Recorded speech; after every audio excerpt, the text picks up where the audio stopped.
February 11th, 2019, Monday of the 5th week in Ordinary Time. A reading from the book of Genesis.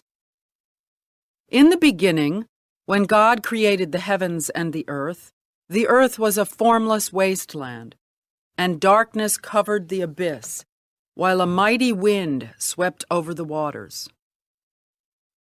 Then God said, "Let there be light," and there was light. God saw how good the light was.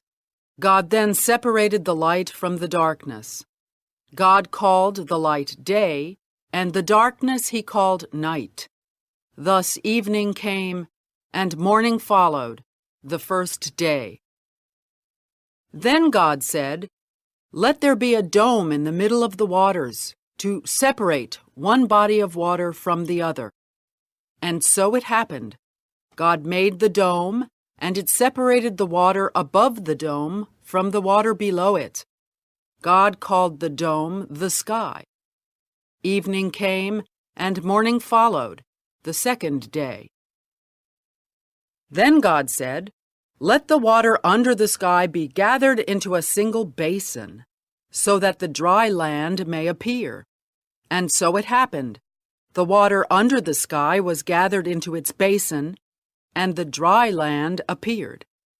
God called the dry land the earth, and the basin of the water he called the sea. God saw how good it was. Then God said, "Let the earth bring forth vegetation, every kind of plant that bears seed, and every kind of fruit tree on earth that bears fruit with its seeds in it." And so it happened. The earth brought forth every kind of plant that bears seed, and every kind of fruit tree on earth that bears fruit with its seed in it. God saw how good it was. Evening came, and morning followed, the third day. Then God said, "Let there be lights in the dome of the sky to separate day from night. Let them mark the fixed times, the days and the years, and serve as luminaries in the dome of the sky, to shed light upon the earth." And so it happened.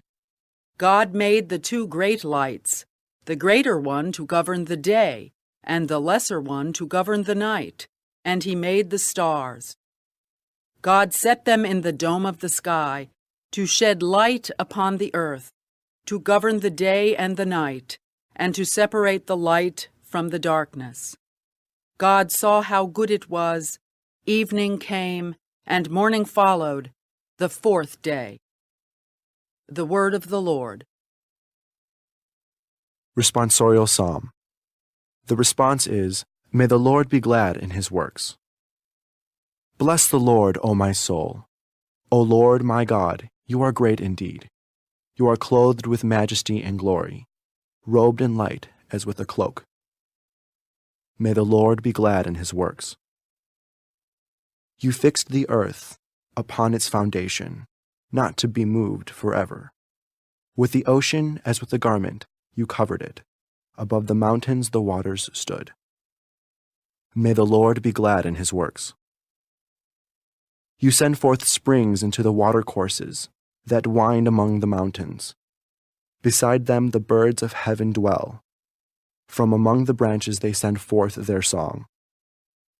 May the Lord be glad in his works. How manifold are your works, O Lord! In wisdom you have wrought them all.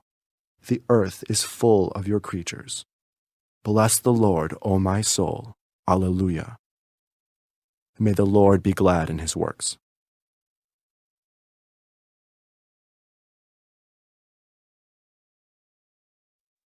A reading from the Holy Gospel according to Mark.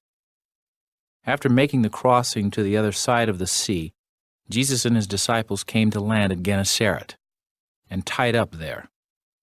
As they were leaving the boat, people immediately recognized him. They scurried about the surrounding country and began to bring in the sick on mats to wherever they heard he was. Whatever villages or towns or countryside he entered, they laid the sick in the marketplaces and begged him that they might touch only the tassel on his cloak. And as many as touched it were healed. The Gospel of the Lord.